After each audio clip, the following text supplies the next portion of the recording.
penyaringan alami antara pasir dan bebatuan, sehingga mereka bisa menggunakan air ini sebagai kebutuhan di saat warga di daerah terpencil atau pedalaman yang kekurangan air karena pasca banjir merusakkan semua sumber air mereka yang ada di pedesaan. Ini kami berada di Desa Sukumur. Tetapi saya terkejut dengan antusias masyarakat di sini menggali sebidang tanah di samping aliran sungai kira-kira 2 meter. Jadi di sini akan terjadi proses penyaringan alami antara pasir dan bebatuan, sehingga mereka bisa menggunakan air ini sebagai kebutuhan di rumah-rumah masyarakat.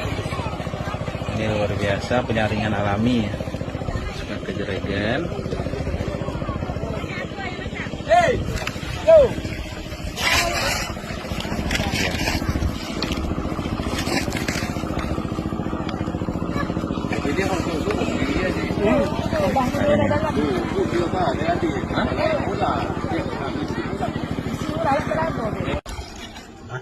Bersih dibandingkan yang dari sungai. Iya. Itu airnya. Udah disaring sama batu. Iya.